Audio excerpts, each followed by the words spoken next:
So good morning. We will now start the webinar. So this webinar will be recorded.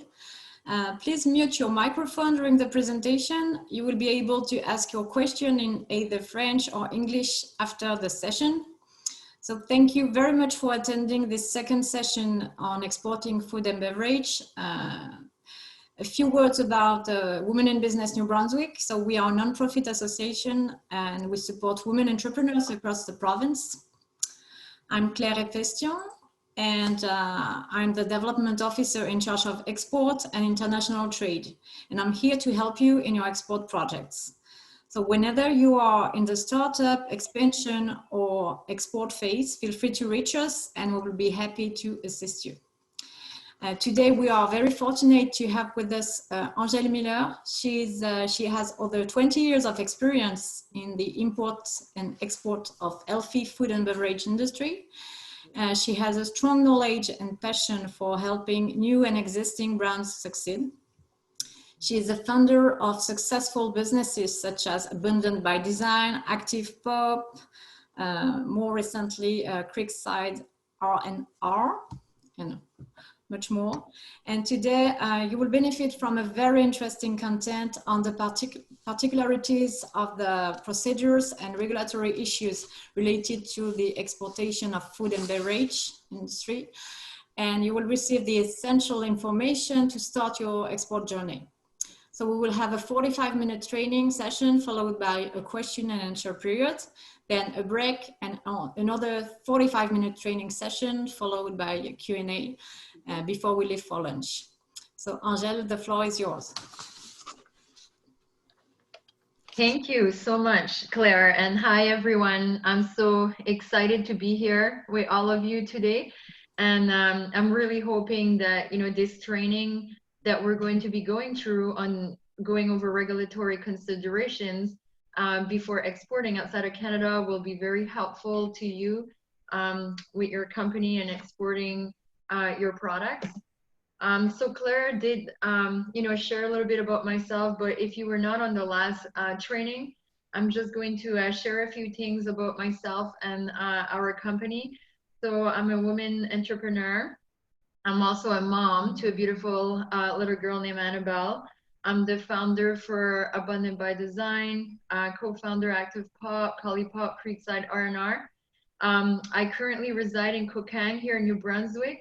And I know all of you probably know where Kokang is. Usually when I do trainings or webinar, people have never heard about where Kokang is. And I have lived in the Western provinces for over 14 years, and I relocated here in New Brunswick in my hometown about 2 years ago. Our company, Abundant by Design, we have represented over 100 brands, mostly in the natural food industry. We have helped pioneered a lot of brands.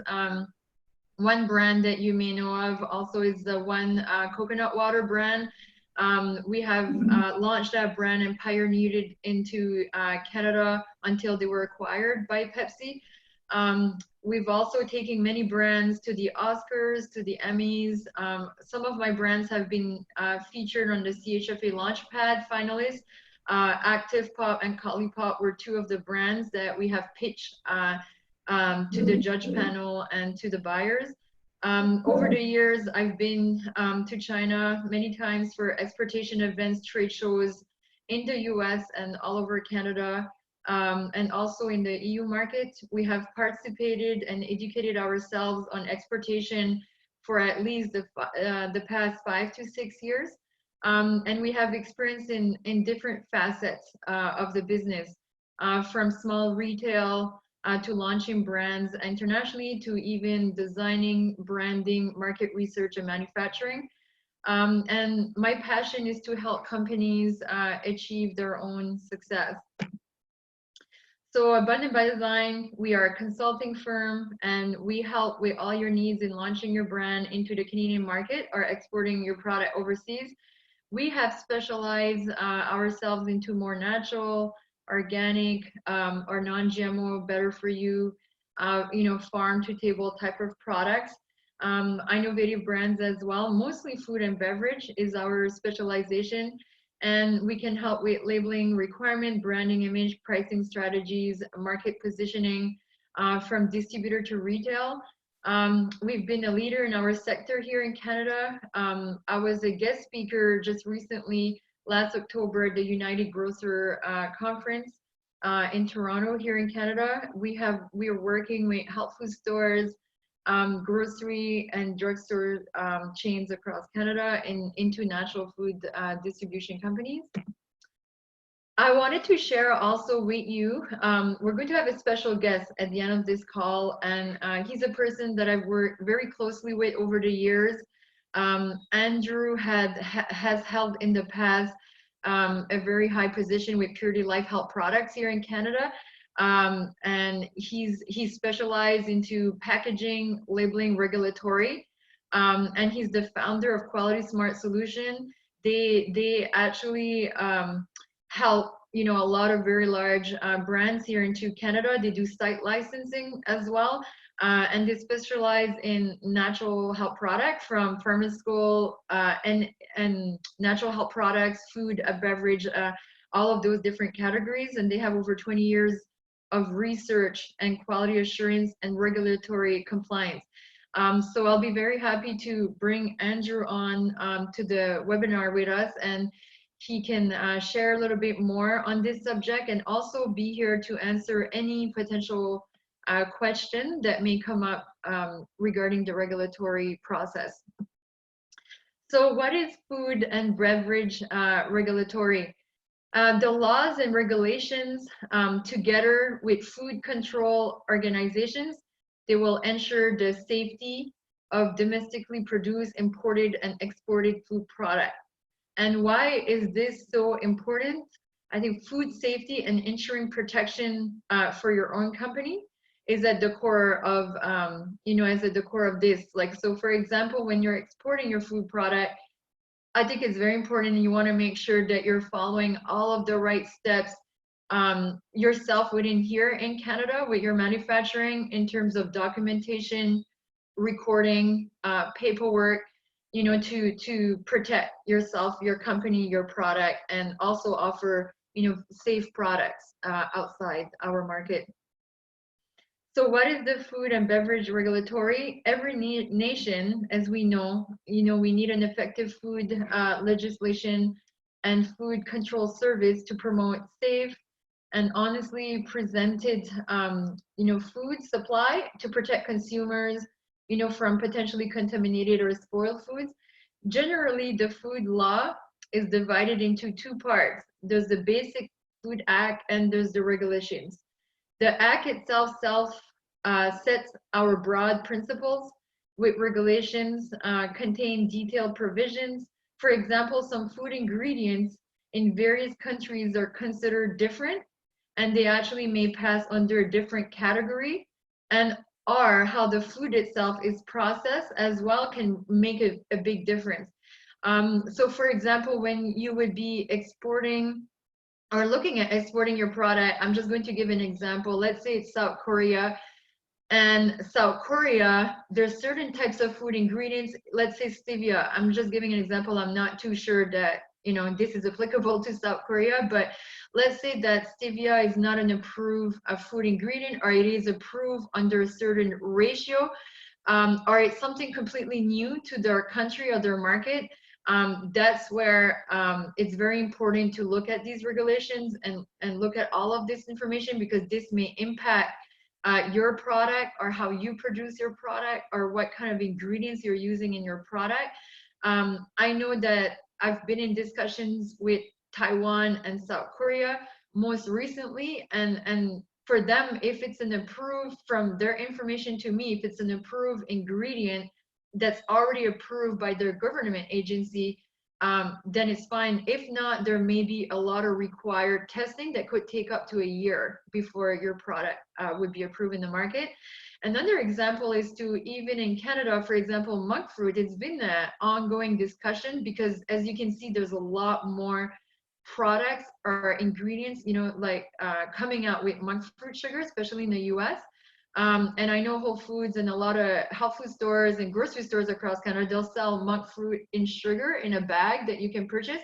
But when you're actually using it into the food production, Canada has different regulatory where you're not allowed to use monk fruit sugar into the production of food product, but you're allowed to use it in a liquid form, which is very interesting. But it's just to show an example how there's different regulatory involving specific ingredients depending on where you would be looking at exporting your product.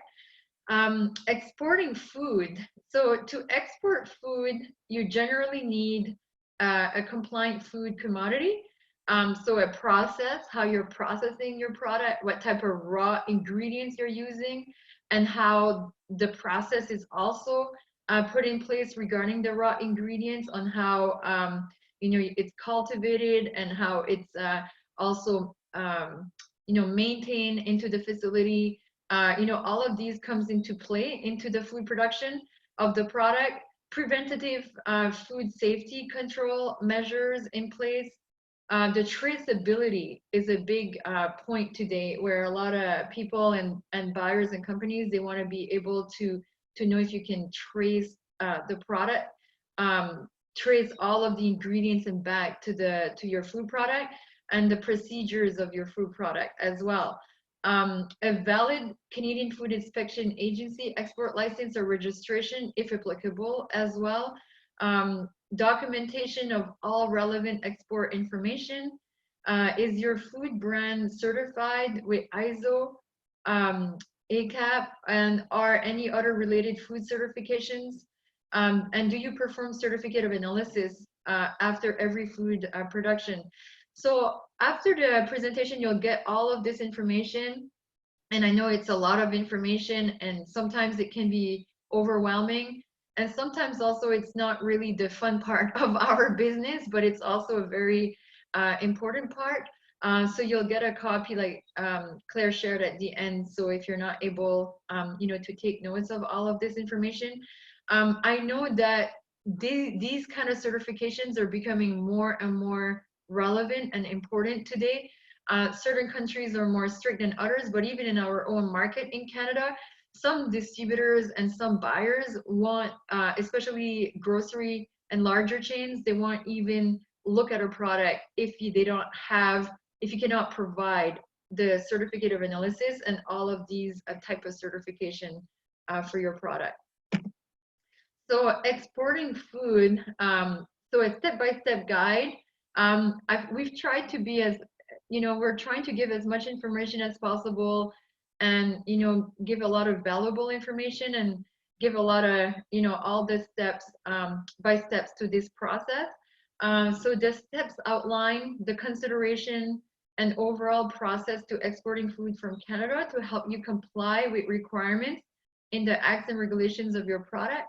The good thing is Canada, we have a lot of very good, regulation and process put in place into our own market. So a lot of time, as long you're following all those steps here in Canada, most of the time you'll be, in good hands when you're looking at exporting your product, because our standards are superior to a lot of other exporting markets.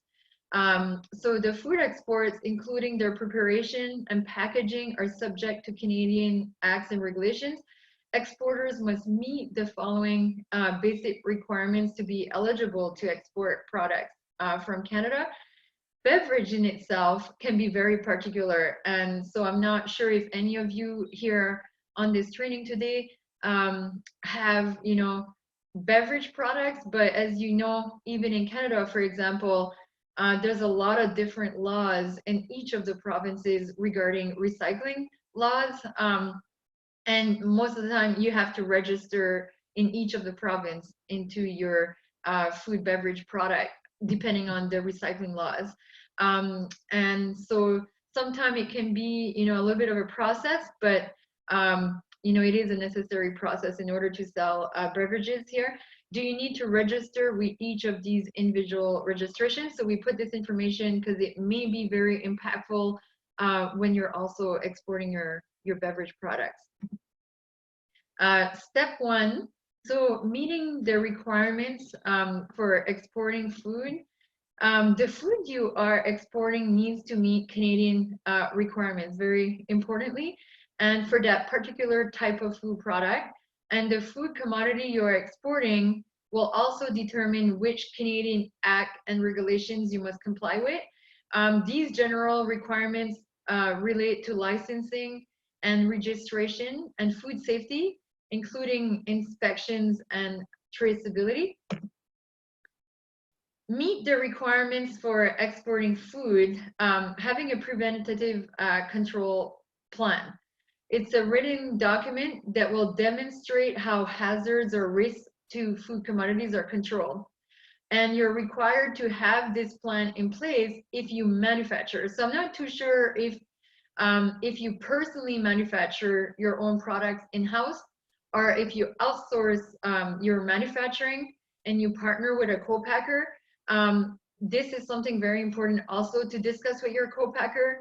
I know now myself personally, when we discuss production with co-packers, we have a little list of different things that we bring forward, because this little list of different qualifications and steps that your manufacturer, if you're not personally manufacturing, needs to have in place will really help set the foot forward for you in preparation for building your business, launching with into the food industry, in grocery retail, and also even for the exporting of your product. To prepare or label food in accordance with Canadian regulation as well. I know there's a certain process they also need to follow based on the Canadian Food Inspection Agency, and it would be very important to check all these little check marks with your manufacturing yourself or your co-packer. The activities your food business conducts in relation to the food being exported will determine what your PCP will cover. If you do not manufacture yourself, these are good questions, as I just shared, to ask your manufacturer in order to partner with a qualified manufacturer that will help meet all the requirements in order to prepare you for exportation.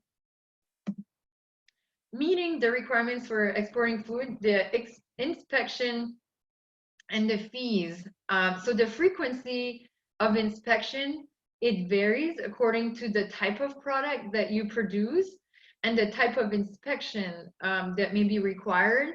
Some product must be prepared for export under continuous supervision of an inspector, and other countries might require only pre-operational inspection weekly. For example, I know that meat, dairy, and poultry, for our own market, I wouldn't speak for every other market. It all depends on which market you would be looking at exporting. But meat, dairy, and poultry do have different regulatory, and they have quotas into our own country here in Canada. And a lot of times when people are, for example, from my experience, when people are importing, let's say, into Canada, they would need to either one, partner with a distributor or a grocery chain that has quotas left to meet and sell these type of products, and they will also need to meet specific registration. Depending on the country of relevance for exportation, these may also come into effect. So if you're producing products that are more mainstream or have more general ingredients, the regulatory will become a little bit more simple and easier, and also more accessible into exportation. It will come into play for sure. So meet the requirements for exporting product, the traceability. You must keep information on the distribution of the food you exported. And it's also important to maintain these records. The document must identify the food, trace the food back one step to the person who provided you the food, including the date. I would monitor everything, including the lot dates, as you mostly know that you have to have a lot date.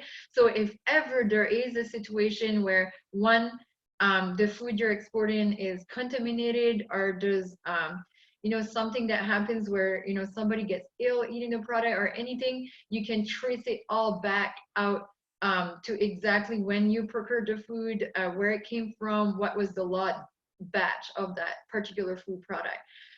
Trace the food one step forward to the person whom you provided the food, including the date. So all these clear records are to be maintained for at least 2 years. Personally, I maintain them, ongoing. I would say, in my opinion, I would even say 5 years, but a minimum of 2 years to be accessible to in Canada, and also provided to the Canadian Food Inspection Agency, the FDA, or any other agency upon their request when you're exporting your products. Meeting the requirements for exporting food. So foreign country requirements, you are responsible for ensuring that you know the requirements of the countries you're exporting to.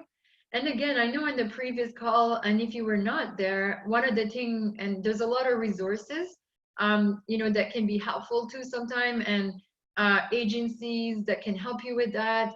Because I know sometimes when you're trying to export, so you want to export into a market and you want to research, sometimes the information is not always readily available to us.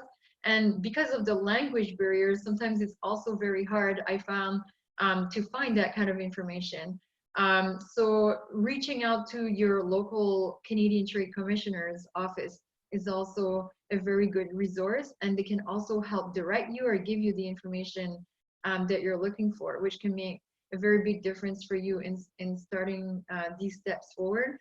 If your food meets Canadian requirement, and this is equivalent to the foreign country, your written preventative control plan is a proof of compliance.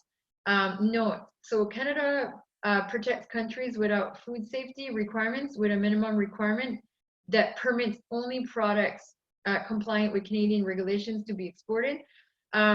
So a lot of time, like I was sharing also earlier, is that Canada has really good regulatory and processes in place. So being that your products are produced in Canada, it's really, right there is step number one. If you're meeting all of those steps requirement, you're most likely, going to be, having less challenges, or, more better opportunities, and making sure that your products are compliant when you're looking at exporting. And a lot of countries also like products that are produced in Canada. So that's really, a plus for all of us here on this call.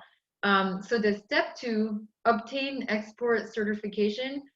So the certification of products is how the Canadian Food Inspection Agency demonstrates to foreign countries that there is a regulatory oversight and that the products are deemed compliant. The Canadian Food Inspection Agency will not issue an export certificate for your products if your food business is not licensed or registered, or if you do not have a preventative control plan in place. You need to submit application for importer-exporter as well with Revenue Canada. So I don't know if most of you have taken that step. That was my first step that I have ever taken myself, is to register my company to be an importer-exporter. And I did that by just calling Revenue Canada to get an importer-exporter number added to my business number. So that would be step number 1. So I just want to make sure that, if you haven't taken that step, then I would recommend that step, and there's no cost to that step as well. And it's the same number you call when you get your GST, HST, or even a payroll account number to register your company as an importer-exporter number, so you're able to import and export outside of Canada. Because a lot of time when you submit all of the paperwork to a customs agent when you're exporting products or even importing, they will ask you what's your importer or exporter number. So obtain an export certification.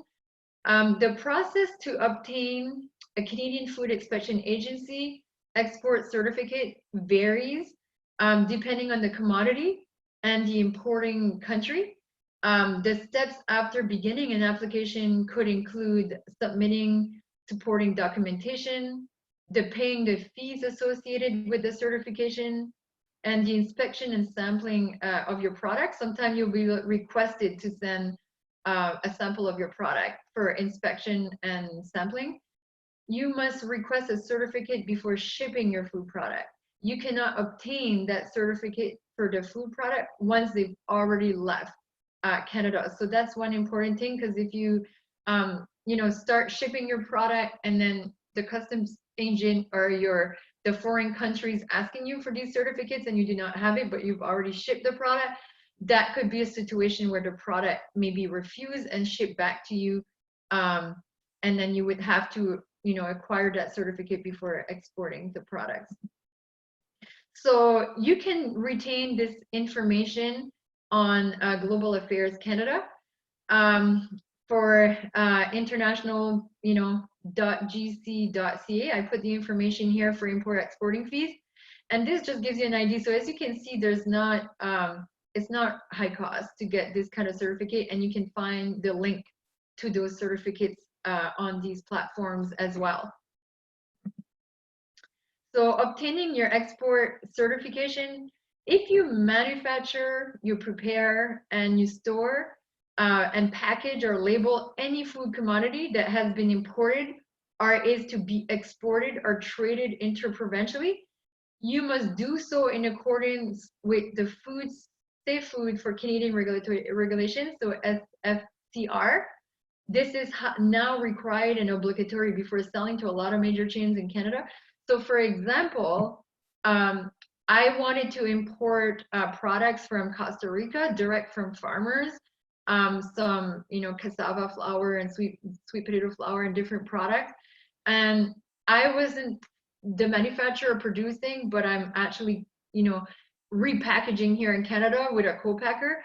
And Sobeys in Canada wanted the product, and one of the main things they said that they do now is you are required. They wanted us and required that we have the Safe Food for Canadian Regulation certification before they even consider.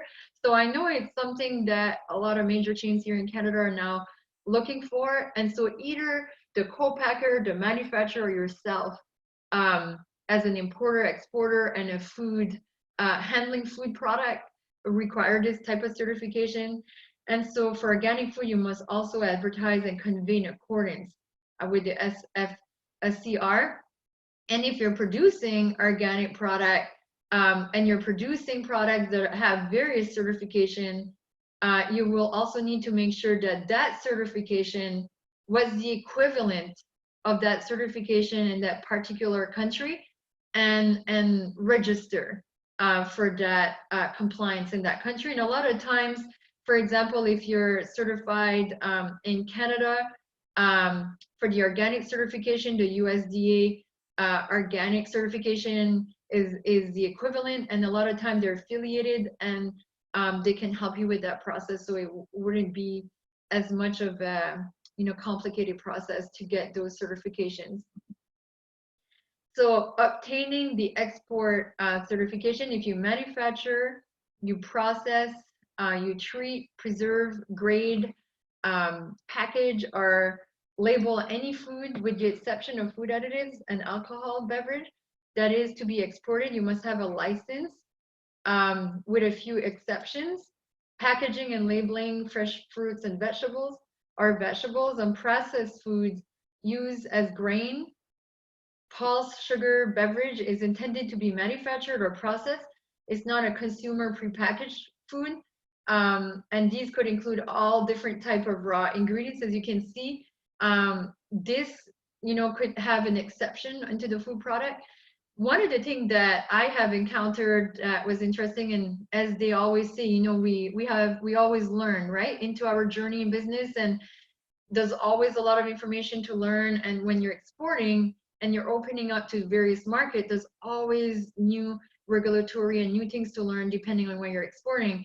So one of the things for me that I have encountered is when I wanted to export my product, like my popcorn active pot, into United States, I encountered a lot of situations versus, Canada was no problem. But because I infused my product with a black salt that is, hand harvested in Hawaii, that black salt contains charcoal product. In the United States, charcoal is not allowed into food products in any form, and in Canada it is allowed.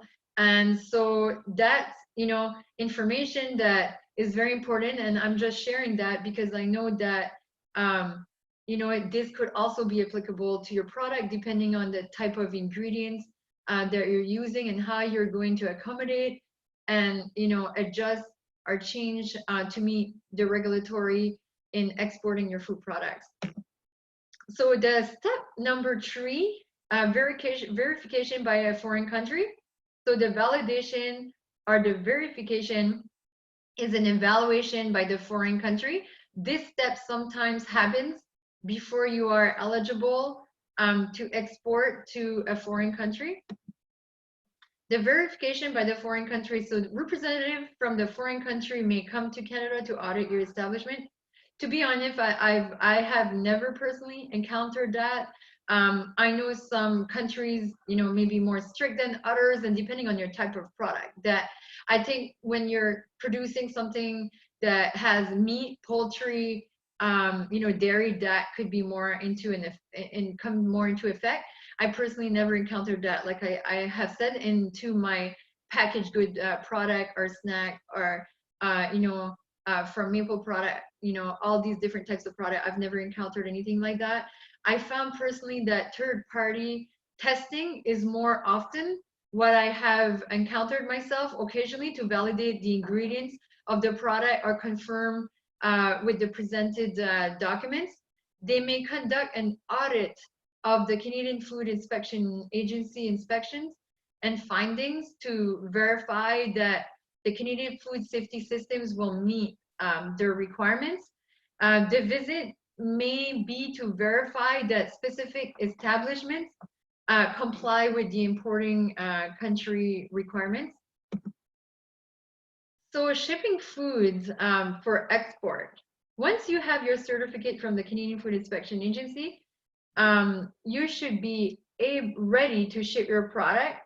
Follow the dates and requirements listed on the certificates, and keep records showing that you meet the food safety requirements for the transportation method chosen for your food. So if your food needs ambient temperature, refrigerated temperature, you know, frozen temperature, I know that, you know, chocolate product, for example, it can melt.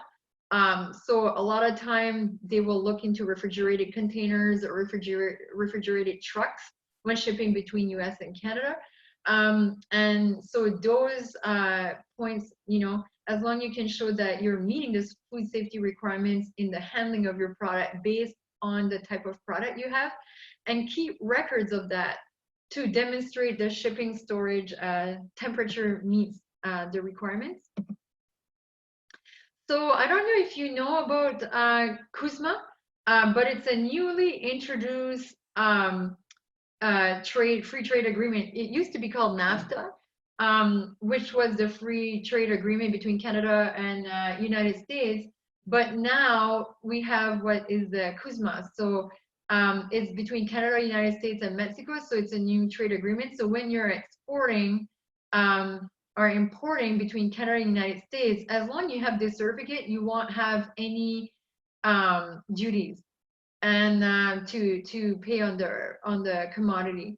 And that is for most commodities. I know there was I know the Trump tax, like when there's a lot of things that came into play with that has to do with different industries that I'm not too familiar with, you know, like metal and different things. But I know when it comes to food products, we have the free trade agreement. This new agreement will reinforce the strong economic ties between these three countries and support well-paying middle-class jobs for Canada.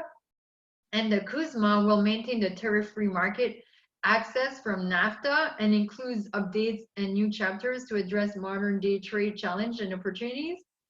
And the CUSMA certificate, you can find, you know, like a template of that online.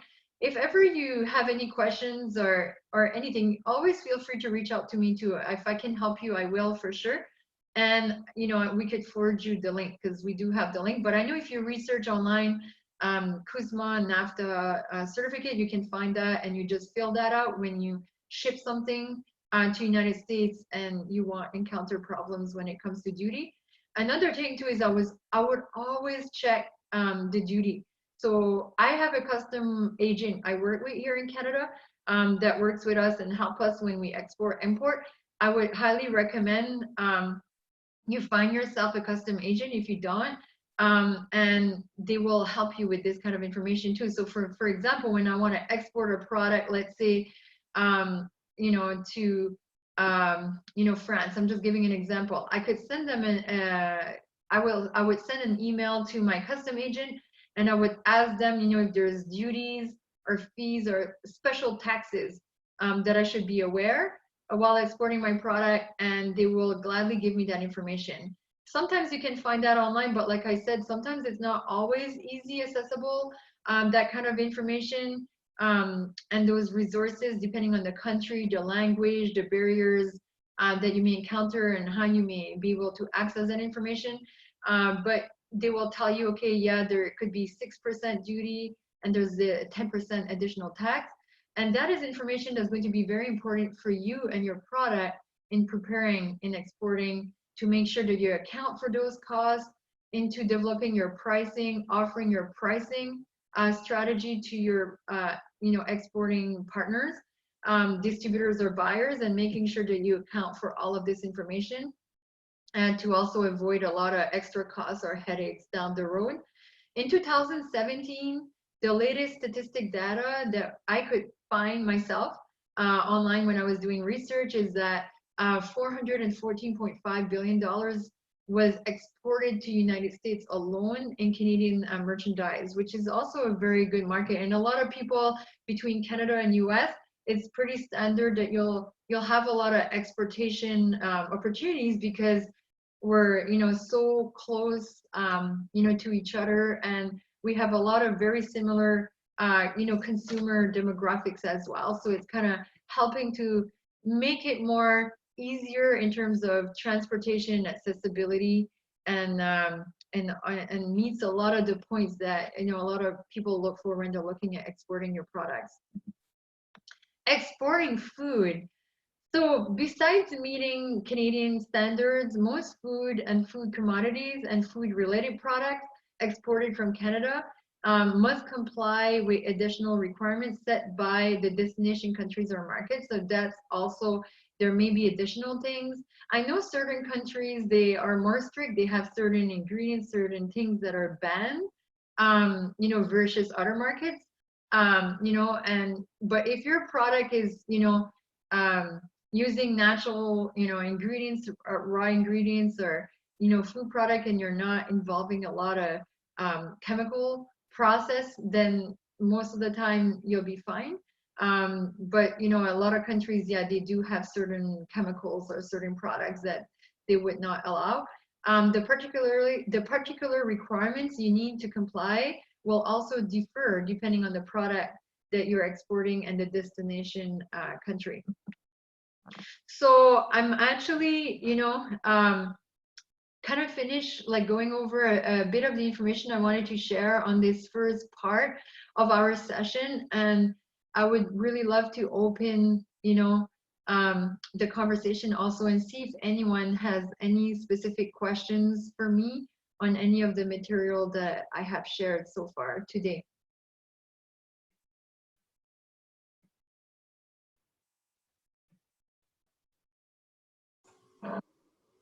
So you can unmute your microphone if you wish to ask a question, or you can write it in the chat box.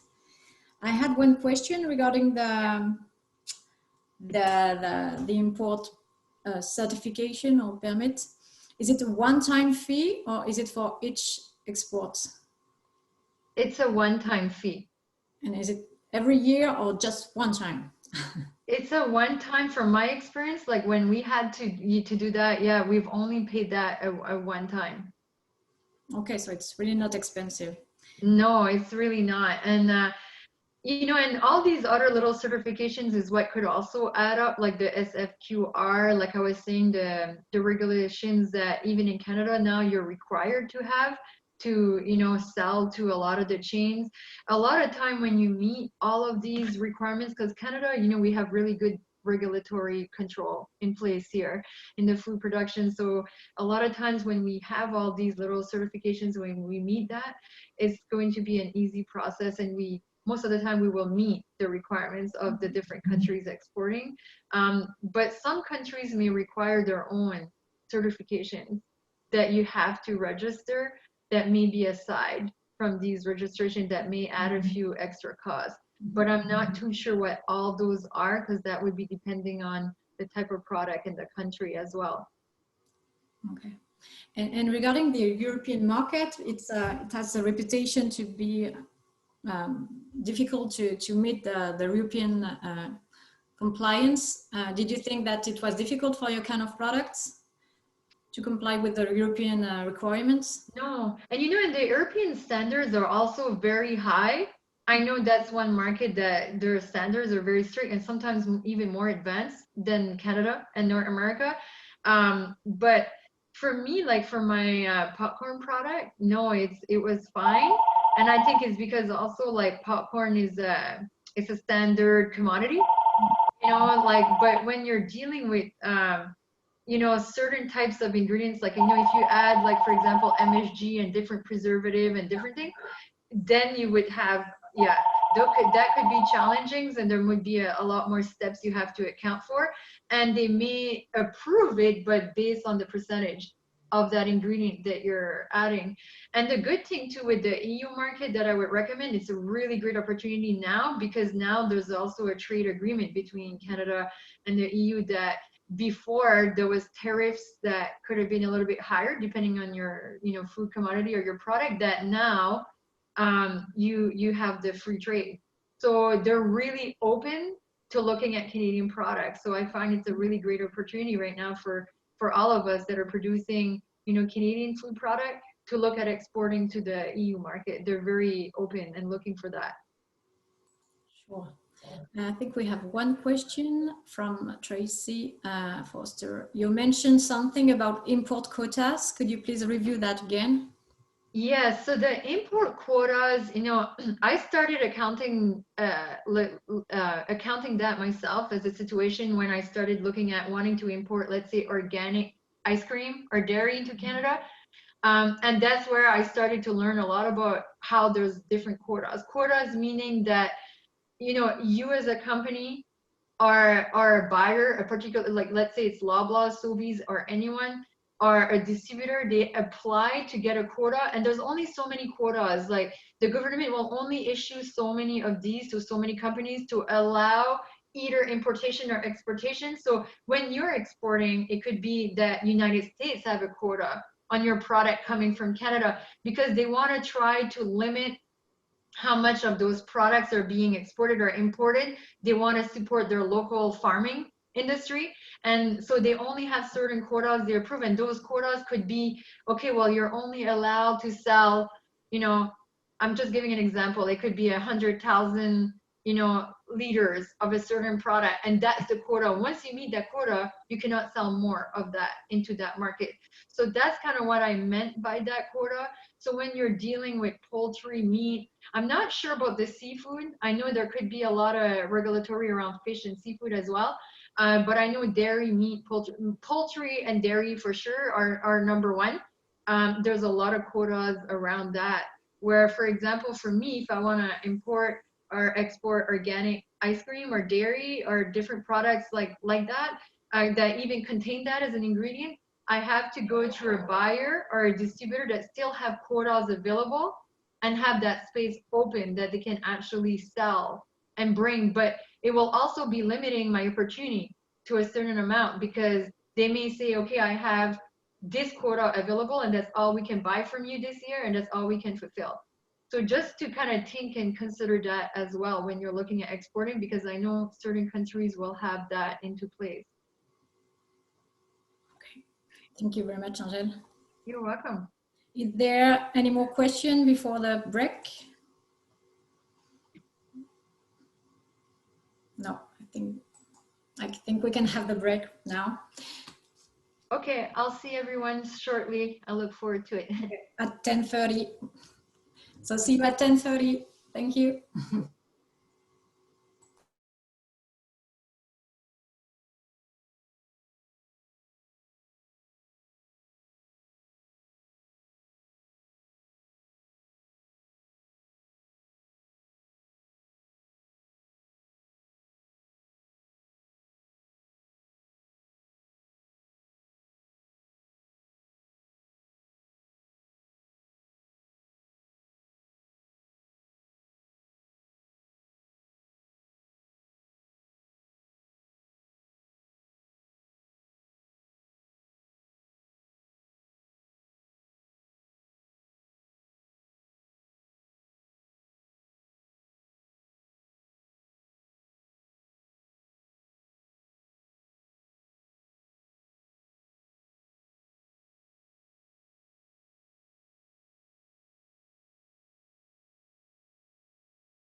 Already had a chance to either have their coffee, their tea.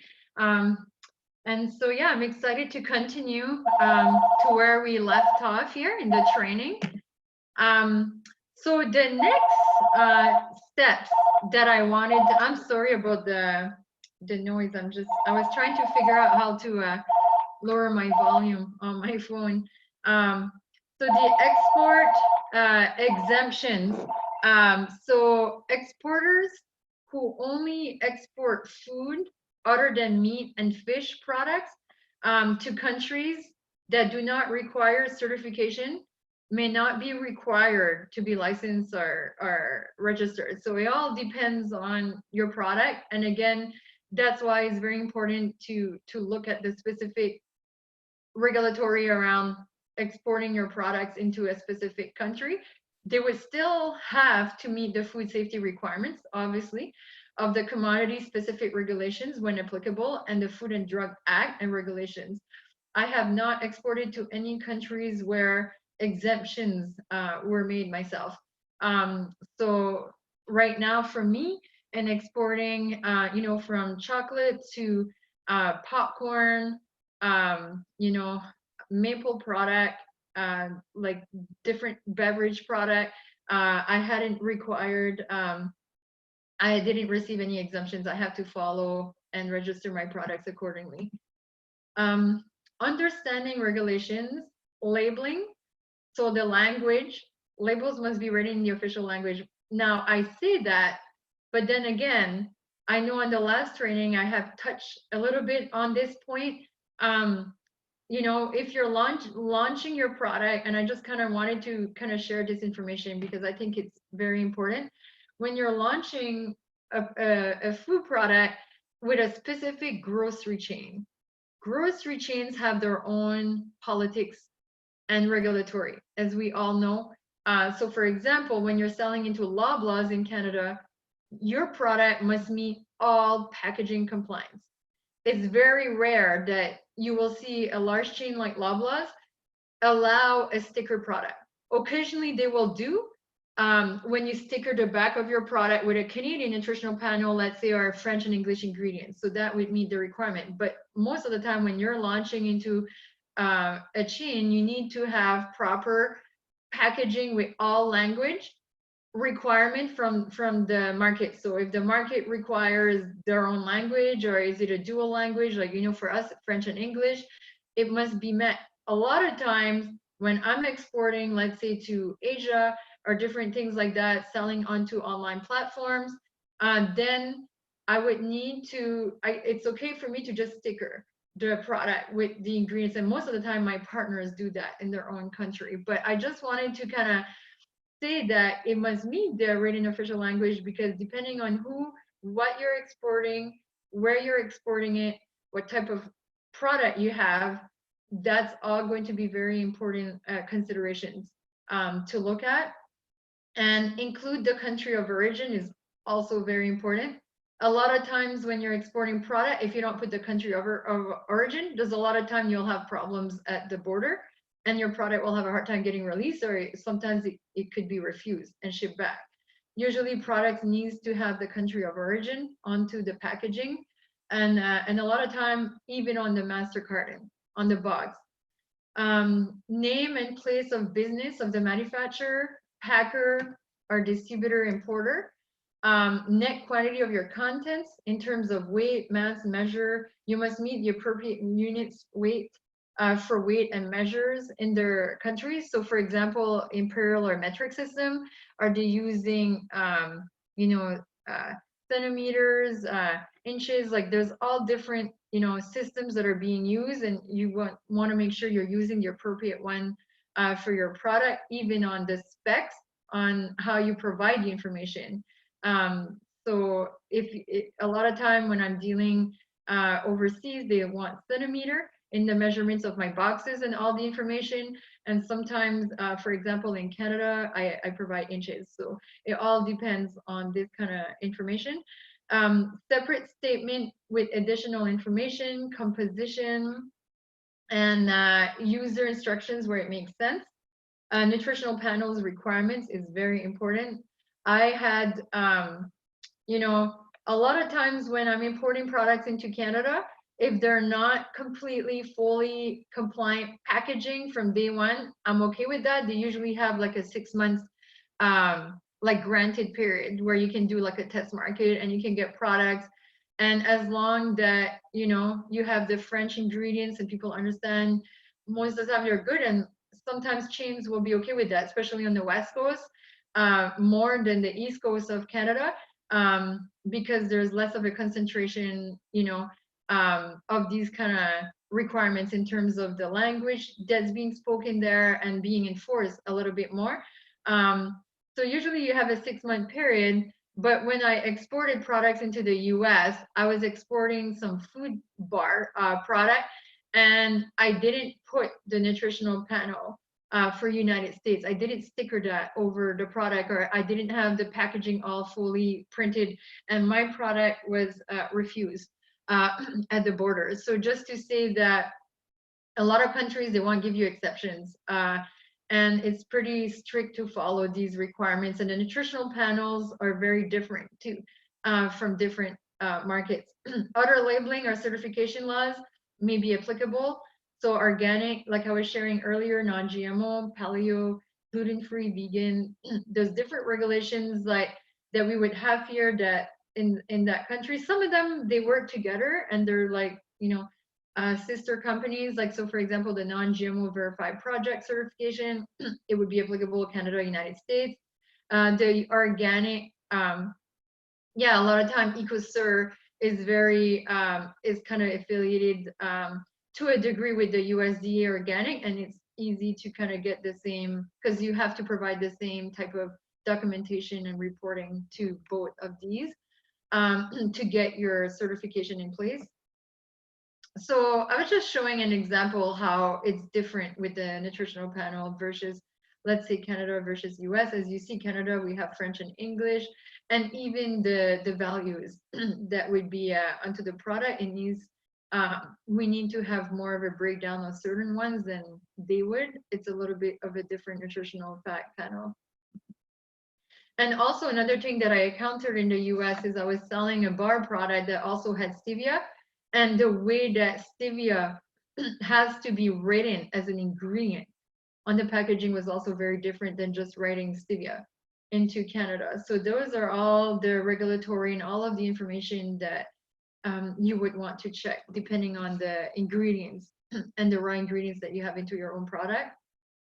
So the labeling, the food label is one of the most important and direct means of communicating product information between buyers and sellers. It is one of the primary means by which consumers will also differentiate between individual foods and brands to make informed purchasing choices.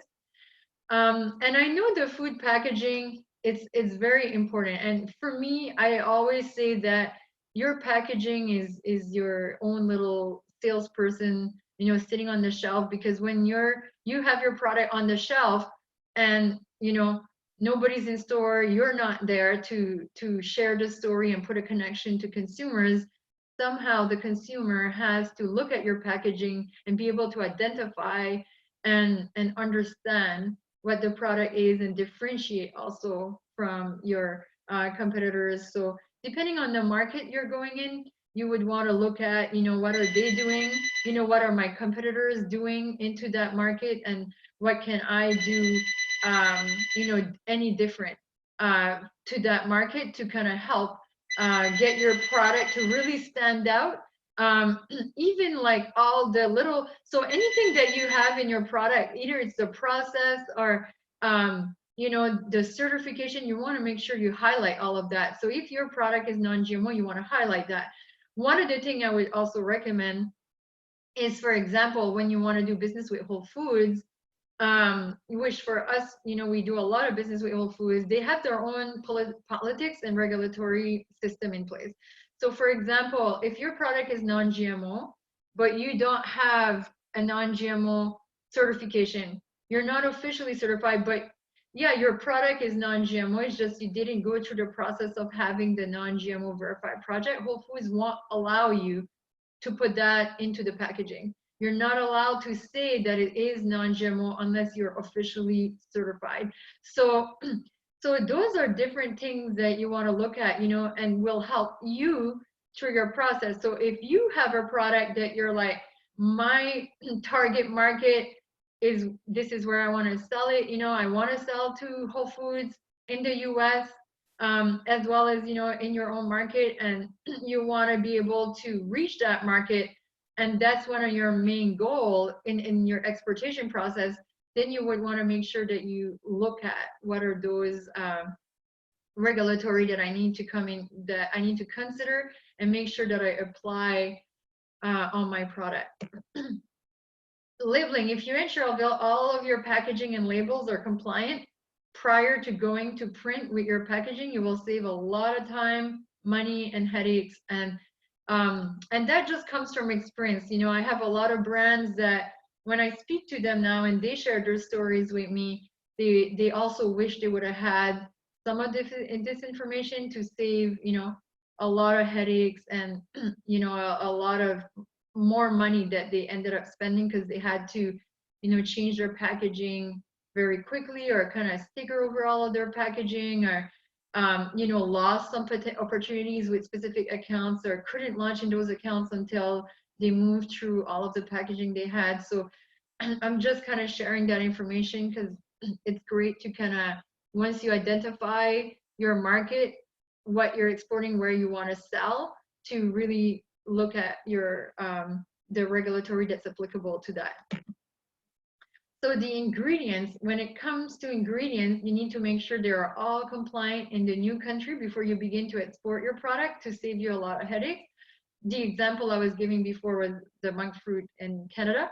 But even like, for example, for me on the black salt, which is very interesting. And for me, when I started the process, I never thought I would encounter that situation in the United States because it's been a tradition and it is produced in Hawaii, which Hawaii is in the US, and it's been happening for hundreds and hundreds of years. But the Food and Drug Administration had initiated this new law that they're not allowing the product, not even as a, you know, food coloring or anything. So it's also very important to always check this kind of information on your products. Registration and listing. You need to ensure you register with the FDA, United States, or appropriate regulatory body when you're exporting to the US. FDA owners, operators, or agents in charge of domestic or foreign facilities that manufacture, process, pack, or hold food for consumption in the US are required to register the facility with the FDA. I know some of my manufacturers, they had to register with the FDA, and the certification, I think, was between $600 to $1,000. So it's not like a huge cost, but it is a process, and they need to hold that certification to make sure that you are allowed to export your product into that market if you're not manufacturing yourself. Now, if you are manufacturing yourself, you would also need to look at procuring this FDA certification. So the shipping requirements, required documents you need will vary depending on your products that you are shipping and where you are shipping to, but some common documents that are required when you're exporting, and you will be asked, you know, by a lot of like locations, is the bill of lading, the NAFTA CUSMA certification. If you're doing United States, obviously that's applicable. The packing list, you know, I think I forgot to put commercial invoice there, but that's obviously one that we would want to add there. Sales contract, customs declaration, insurance policy. Sometimes you need to add an ingredient list separate, or even certificate of analysis for all of your product. I know some distributors in Canada, when they launch a product, they require all of this documentation. Like, I know there's a pretty lengthy process when you're launching with, let's say, UNFI or Purity Life in Canada. They do require all of these certifications to come in place, you know, prior to even accepting your product, because it is required by most grocery stores in order to ensure food safety also for their consumers, and also ensure procedures on testing, quality, safety. And if ever there's an issue with a recall or food contamination, it's able to be traced right to where it was, and in order to perform an appropriate recall. So shipping requirements, labeling regulations vary widely from nation to nation. So verify the required labels before you ship. Your products may not clear custom if your label don't conform to local requirements, such as even the product weight, the ingredients, how it's listed. Like I was just sharing the overview on the stevia. I don't remember what's the exact name they came back to us with the FDA, but there's a specific name when I sent them the packaging so they could take a look before we ship order of bars. They came back and said that the stevia, even though it is an approved ingredient in the US as well and commonly used, there's a specific word on how it needs to be announced. So it's more of the, I don't know if it was more of the inky word they call it, like the recognition Latin word version of it. So I just, so that's also very important to kind of look at. Marking distinguishes your goods from those of other shippers. Marks shown on the shipping container must agree with those on the bill of lading or other shipping document. So then again, when you're exporting your product, you want to make sure all your documentation meets exactly what you're shipping and all your documents match. So you don't have a commercial invoice that will say, 10 units of this, 10 units of that, and then your packing slip says something different. You will for sure be flagged, and your product may be going under inspection or review, which can, one, cost more money or more time. And a lot of time what happens is if it's at a port somewhere, they may like be holding up your shipment and charging you fees every day for storage or port fees to do that. And it's also something you want to consider too. Like for example, when you're exporting to Asia, one of the things that I notice is like you have to make sure that when you ship that your container is going to arrive in a time that it can be received. So for example, when it's Chinese New Year, everything shuts down and they won't receive shipments at the port. If your product arrive at the port when they're not officially, you will incur port fees every day that can cost a lot of money. I have some companies that I know in Alberta that have faced pretty hefty fees because they were not aware of that, and they have shipped product that sat at the port for weeks on before it was able to be received. So this is all very important information to look at, and you want to include the buyer's name, the port of entry that you're importing for the country, the gross and the net weight of the product, identification of the country's origin, number of packages, appropriate warnings or cautionary markings or anything that needs to be identified will just facilitate the process and the entry. If you have a custom broker that works with you, for me, my custom broker, I don't have to pay them, like they're working for us. But what we do is every shipment that comes in and out, they are the ones that are releasing the shipment, and we just get billed appropriate fees that are billed on, receiving a shipment depending on the value of the shipment. Then we get our invoice, our customs invoice. But that way we have a relationship. Every time a product comes in and out, it's flagged with them, and they're able to receive and be on the shipment. And if there's a certain paperwork that's missing, they will help us identify, and then we can resolve pretty quickly. This is also very important to avoid being flagged. So for example, I have a company from the US that have launched their products into Canada, and they hadn't provided all of the paperwork. They were flagged, they were inspected, they were ended up being released because they have provided the proper paperwork. But what happens is then you're now on the list. So when you come back into the country, a lot of times, because you've already been flagged, your products may accounted to be more inspected than usual, and they will look at your product again because you've already been flagged on the radar. So I just kind of want to let you know that, because when you export, you want to make sure that you're not accounting a lot of these situations, and things flow really nicely and easy for you into that process, and minimize any potential incurred costs that could come into effect. Another thing too that you want to look at that I have accounted is when you're also either importing or exporting, is that the airlines or the transportation that you're shipping with, you also want to make sure that you're not shipping with an airline or something that it will arrive on a weekend when it cannot be released. because a lot of times what will happen if it's sitting at the airport, your cargo, you will incur storage fees for the weekend. So when you come back on a Monday and their custom broker is finally able to release your shipment, you may have incurred $1,000 or $2,000 in extra fees. So I just want to make sure you look at that as well, because if your product needs to be flown in as cargo, then you want to make sure that you check with the airline and see when it's going to arrive in the country, and any other potential fees are already put into your, it's already being shared to you, so you're aware of all these fees. So the transportation insurance, international carriers assume only limited liability and make the seller responsible for the goods up to the point of delivery to the foreign buyer.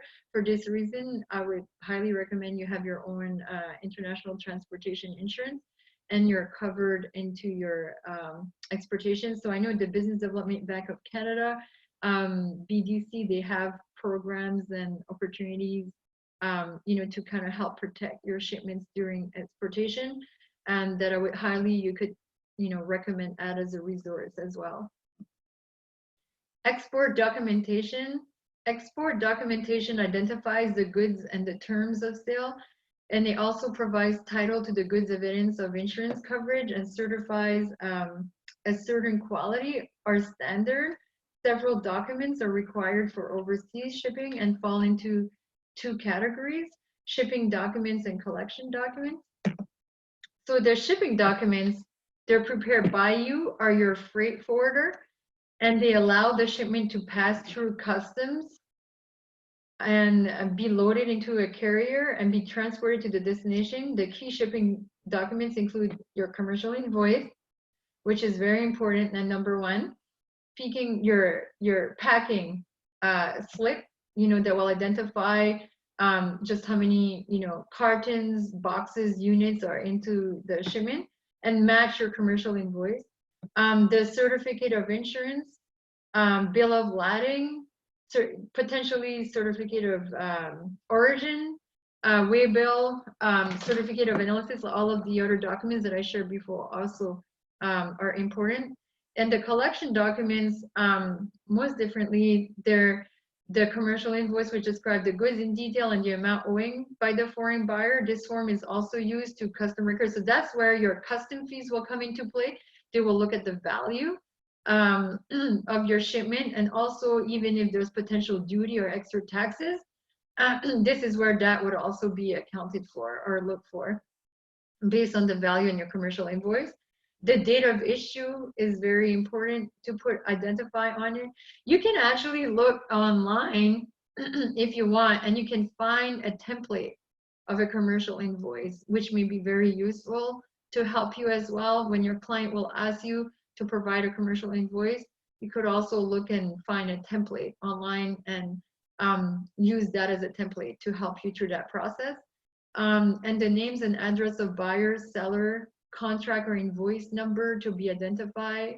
A lot of time I even attach the purchase order from my buyer to that commercial invoice, the description of goods and unit price, the shipping marks and numbers, terms of delivery and payment. Also, other collection documents include certificate of origin, certificates of inspection, import and exporting licenses required. So you want to make sure you provide all of the proper documentation that is required. Now, using a co-packer, I know I've kind of touched a little bit on that subject. I'm not too sure if you're, manufacturing yourself or you're using a co-packer. So will you be using a co-packer or manufacturing in-house? A co-packer is a company that manufactures and packages a certain type of product for a client. And so you could either outsource a co-packer one to package your raw goods. So for example, if I had flowers and I'm importing flowers, but I want someone to package it here in Canada, follow all the proper food safety and also identify it with a lot code and expiry date. You can contract someone to work with you to do that, or they can produce your product for you as well. Or perhaps you want to manufacture yourself. Now, for smaller businesses, outsourcing your manufacturing to a co-packer can allow you to scale up and also meet the growing demand without having to invest in your own industrial setting. So those are important things to consider as well, because in that sense, you're also managing two entities, and you need to kind of make sure that you have all of the proper setup information and structure to be able to do that. A lot of the food brands I work with that are also pretty large, a lot of time they outsource co-packers, and you do get some that also manufacture. But there's an advantage and disadvantage for each that I recommend that you consider. And that can come into play into your exportation as well. As you grow your brand into an export market, you may want to look at one. Do I want to start co-packing or manufacturing into that market because now I've attained a certain volume and this is going to help my business propel more further? Or do I want to keep my co-packing and manufacturing here to also help our own economy, and also keep the authenticity of the products manufactured into Canada, being a Canadian company. So there's all these different points that you would want to consider and look at also into when you're exporting your product and you're scaling up into an export market. So the benefits of a co-packer: reduce costs, they are equipped to handle large-scale packaging products, capitalize on the co-packer's knowledge and experience, warehousing, logistics support. The benefits is that they have existing certifications and process in place, which can be a little bit costly sometimes to set up as well. And you want to make sure that they do have that. So that's one of the things that I would also, if you haven't, bring to your co-packer, if you're working with one, on check mark all of the different certifications that you would want to ensure that they have in place, from ISO, HACCP, the SFQR, Canadian Food Inspection Agency requirements. Everything is kind of being met. Increase scalability, and it is important to make sure you have a solid plan with your co-packer as well on how things are handled. Recalls, how is that being handled? Should there be a recall? Log code traceability, food certifications. Are you doing a certificate of analysis after every food production? Or are you doing that, occasionally? Like, what's the process that you're handling things, and to really be specific on your own internal plans on how all of this is being traced and handled. So we're actually going to have a guest coming here soon, as you're aware. And Andrew is going to be joining us here very soon. And so the presentation that I have presented you was to give you consideration and overall process to consider when you're exporting your food and beverage from Canada, to help you comply with requirements and the acts and regulations of your product, and help you get prepared and understand the steps to take to prepare you for that next steps. The exact requirements will also vary based on your product that's being shipped and where you are exporting to. And be sure to do your research and use your resources to avoid any errors when exporting. I know that Andrew is going to be joining us in a minute if he has not. And like I shared, Andrew is the founder of Quality Smart Solution, and he's been doing importing, exporting for many years. The food regulatory and compliance and site licensing. So it would be a really good time to bring a lot of questions. He's been doing a lot of major brands, and also between Canada, United States, and even international markets. So he could be a very good resource to all of us this morning, and I'm excited to have him share some topic with us. And before Andrew even joins, I'm not sure if he has joined yet, but before he even starts the presentation, I just wanted to let everyone know quickly that next week we have a very special guest that I'm super excited about, and I think you will really love her as well. Her name is Julie Drapeau. She's a French Canadian from Quebec, and Julie Drapeau is the VP of Sales for Purity Life Health Product.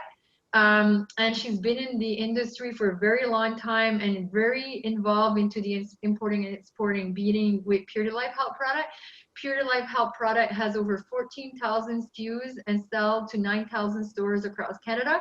They're one of the largest distribution point into our market.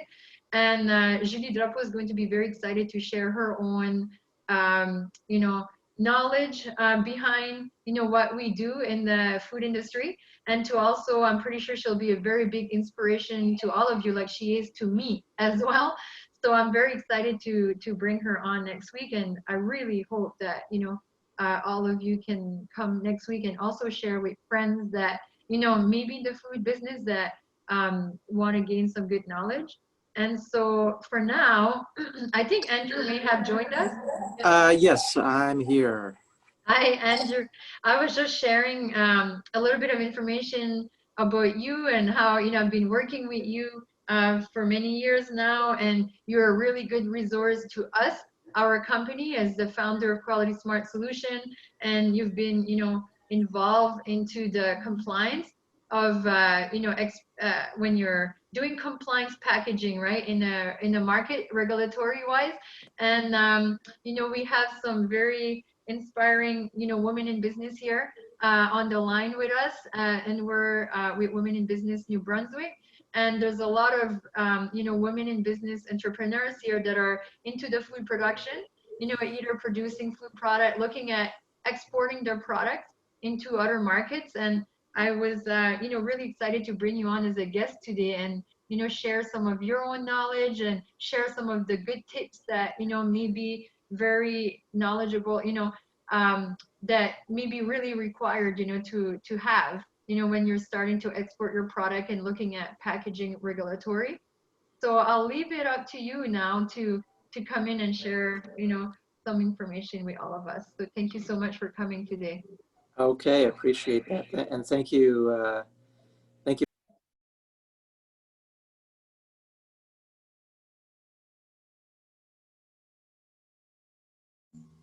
You're on mute, Andrew. You're muted. Oh. All right, there we go. I don't know what happened there. Sorry about that. Yeah, thanks again, Angele, for this opportunity to speak with your colleagues and the Women in Business group to talk about regulations. So foods. So, you know, I don't know if you know if Angele had explained about who we are, Quality Smart Solutions. So we're a 14-year-old company that offers regulatory solutions in basically you know, the most common areas of CPG, consumer packaged goods. So that's natural health products, foods, cosmetics, OTC drugs, medical devices for Canada, US, and Mexico. Mexico is kind of a newer area for us, but primarily Canada and the United States. That's Health Canada and FDA. And we've served over 700 clients, you know, across our 3 companies. So that's Quality Smart Solutions, Cannabis License Experts, and Quality Import Solutions. Registered over 5,000 products in various categories, and we've completed close to 17,000 projects in that time now. So we have quite a breadth of experience. So with regards to foods, there's really 2 areas to consider. One is the regulatory side of foods, foods and beverages, and the other side is the food safety and quality assurance aspect. So let me talk about the first part with regards to the regulatory aspect. So, you know, as you know, as is required in Canada, all foods have to have a compliant label. Depending on the type of food, you may require a license as well. So for example, there's basically two categories: conventional foods and supplemented foods. So supplemented foods are different from conventional foods, whereby they are fortified with maybe, you know, herbal ingredients, vitamins, minerals, caffeine. Those require, and so for example, some examples out there are Red Bull, vitamin water, Awake chocolate. Those are just you know, a few names that you might know out there of products that require a special license called a temporary market authorization license, TMAL. That license is valid for 5 years. It is a temporary license. It's called temporary because, the Health Canada, their goal is to amend the Food and Drug Act to allow for this category of foods. Fortified foods are relatively new if you're looking at, the history of foods. So, adding these special types of ingredients into foods is relatively new in the last, I'd say, 15 years, but really escalating in the last 5 years with these types of foods. So those are called supplemental foods that require a TMAL. Both, of course, the TMALs, you get a license. Conventional foods, there is no license. You basically need to have a compliant label, which means in Canada, it falls under 2 areas, both the CFIA regulation. CFIA is really the governing body for foods, both on a regulatory and quality standpoint. And so you need to abide by CFIA's rules. That means nutrient claims, allergen statements, country of origin, all those details. And then there's also the language part of a label. So that means bilingual, both English and French. Now, companies, we've dealt with so many companies where they say, hey, I'm going to be launching in Vancouver, so I don't need to be bilingual, right? The fact is that labels must be bilingual. That's a law in Canada. So regardless of where you are, which province you are in, they're supposed to be bilingual. In terms of a business risk, the risk seems to go up as you're heading eastbound, with obviously the highest risk being in Quebec. But our stance is always, do it right the first time, have a bilingual label, and you won't have to worry about, issues. I mean, especially in a market today where companies are selling, in brick and mortar as well as online. The online retail, if a product is sold on Amazon and it gets shipped, and say it's unilingual and it gets shipped into Quebec, all it takes is a complaint, and the OQLF is going to, make a big issue about it. They could issue recalls. They could phone Amazon up and say, delist this product because it's not meeting the language laws. So that's why we say just do it right the first time. So language and CFIA rules have to be met for label compliance. So that's number one. That's the regulatory aspect. Number two is the quality assurance food safety aspect. So as of January 15th, 2019, the Safe Food for Canadian regulations kicked in, and that requires anybody who's in the food space, whether you are not anybody, but primarily if you have the activities of importing, exporting, packaging, labeling, and manufacturing. So if you're doing any of those activities, you need to obtain a food license. In order to obtain a food license, you need to have a food safety plan. So it's cart before the horse. There's an attestation on that food license that says, I attest that I have a food safety plan in place, whether it's a preventive control plan or whether it's a HACCP. A HACCP is typically implemented for manufacturers of foods, whereas a PCP, preventive control plan, is used for is a food safety plan for importers, exporters, packagers, and labelers. So that's really required. Even if you're exporting, you do require that because you have to show, you have to demonstrate you're following a food safety plan. And there are other countries that may have a similar program. For example, the United States, they have a program called FSMA, which is the Food Safety Modernization Act, which, the SFCR, the Canadian equivalent, is very similar to the US, and they actually collaborated when they created, when the US and Canada created their respective food safety regulations. So that's just something to just, again, keep in mind, is really it's two aspects, regulations, label compliance, and food safety. So that's really what encompasses, food compliance in Canada. Sometimes there are foods that are kind of in that interface of natural health product or food. Some common products are like hydrating products, like Gatorade powder, those types of things, where it's a good idea to work with someone like us to review the product, determine what category it'll fall into, because it can get really tricky, and if you don't position it correctly in the right category, what may happen is after you submit the application,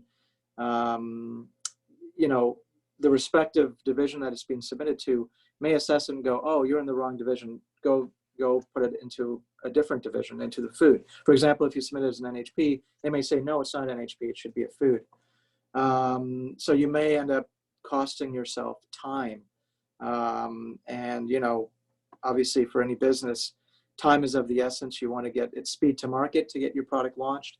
So you want to make sure that you're working with an experienced firm who understands, who's seen these types of NHP food interface type products to categorize it correctly.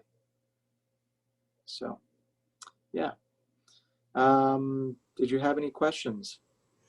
Actually, we had one question during the session. It's regarding the label. So can your sticker language change instruction and nutritional facts, or should each package be imprinted with the proper information for each applicable country? Yeah, so you can sticker a nutrition facts table and whatnot. Now, the challenge is that it becomes a language issue, right? Because now, everything on your label, with the exception of what is trademarked, if it's trademarked just in English, then just that can be stated in English, but everything else has to be bilingual. So if you're stickering, now you may end up over stickering the entire label. So that's essentially a new label. So that's something that you have to keep in mind. Now, some retailers have policies where they will allow for kind of a phased-in approach, where they will allow you to sticker on the product, particularly international products. They'll let you sticker, like put a nutrition facts table sticker on it for whatever, a few months, with the intent of updating the label to be fully bilingual and CFIA compliant. So yeah, we always recommend that your label be fully compliant in terms of every aspect of it. At the end of the day, it is your business to take that risk, and we just let you know this is the risk, and this is the impact of that risk too, right?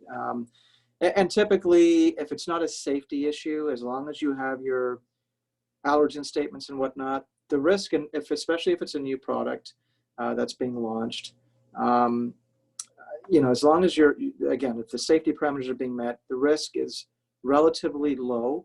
They'll usually let you sell through and then ask when you will be updating your label, when the next production run will be, entering the Canadian market. So yeah. Is it authorized, for example, to ship food to Mexico with only a nutritional label on it, but not translated? The packaging will not be translated into Spanish.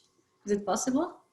That's a good question, and that's I don't believe you can. I believe it does have to be bilingual.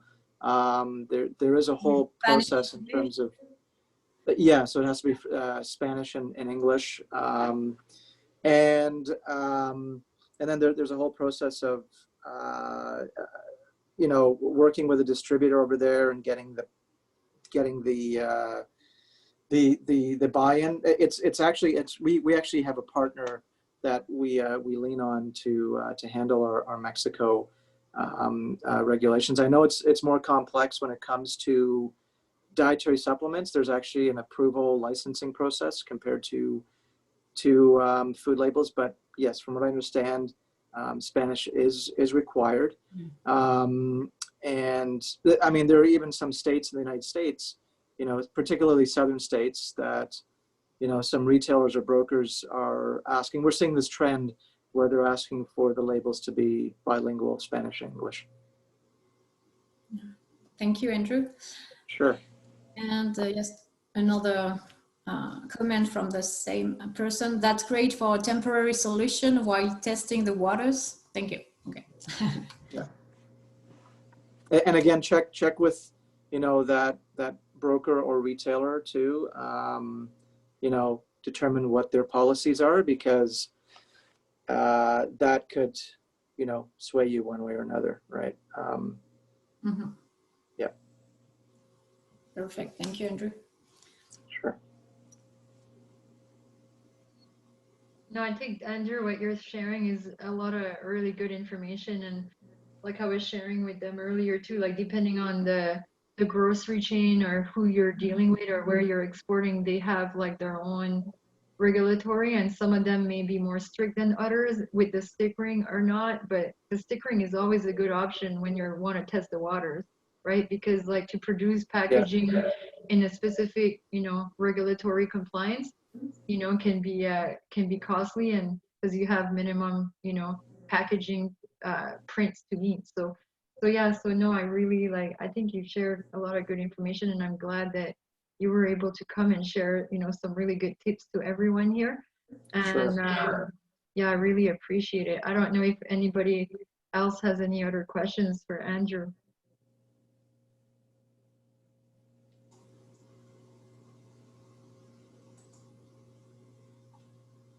Well, if you don't, I mean, Angele has my information so that she can share with you my contact details. I'm happy to answer questions, after this session as well.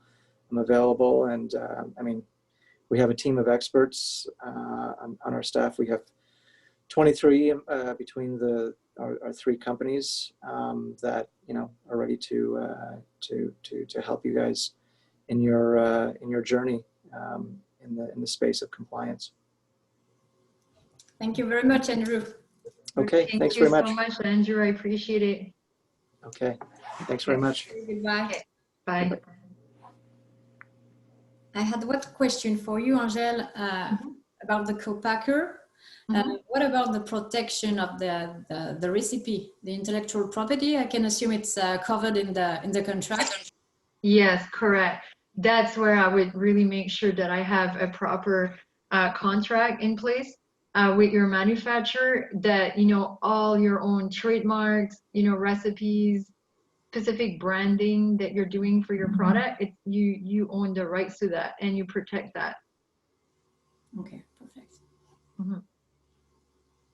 So any other question for Angele? So you can ask it either in French or English, and you can unmute your mic or write it in the chat.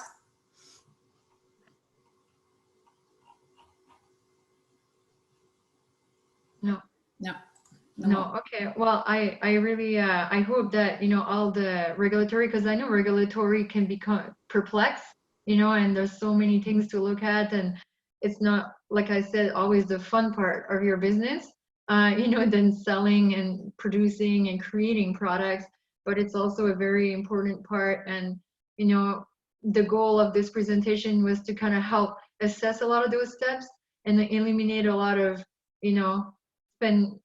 headaches or spending more money and time. So I really hope that you'll find all of this information very valuable in your journey for exportation. You can have a copy after of the presentation that Claire will send, so you can assess and go back and look at a lot of that information in terms of licensing and all the requirements. Anything that you ever has as any other question, like I said, we're here to help.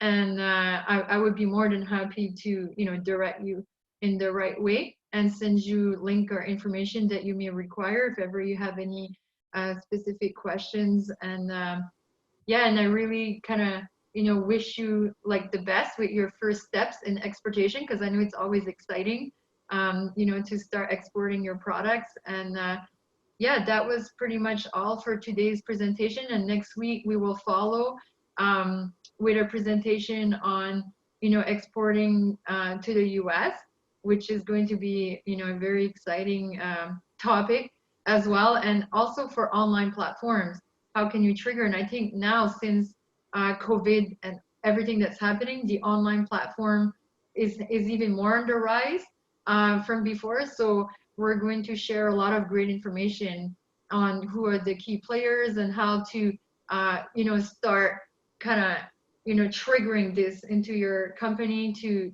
partner and maybe start selling in these online platforms, and start kind of widening your reach of your products to consumers, and how you can also offer an experience direct to consumers by selling online. And so, yeah, I'm very excited to, you know, to have you all come and participate next week and learn a lot of this information that we'll be sharing. And like I said, Julie Drapeau, the VP of Sales for Pure Life, will also join us at the end. And she's a woman of inspiration also in our industry here in Canada. So I'm really excited to bring her on and share a lot of her knowledge as well with everybody. So I want to thank you all for coming. And if you get any additional questions after, please feel free to just send us a message. Thank you, Angele. It was a very informative session again. Just remember that you can always rely on people like Angele and Andrew, because they are specialists of regulation and all this stuff. You can also rely on the freight forwarders, because they can let you know which kind of documentation are required, and they are really specialists. They can make some research on your target market and what are the requirements. And also on organization like the Food Inspection Agency, for example.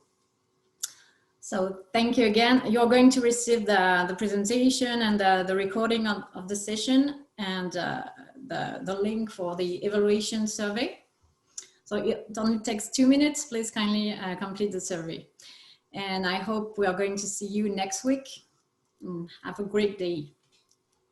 Thank you so much. Have a great day. Thank you, Claire. Thank you. Bye-bye. Bye.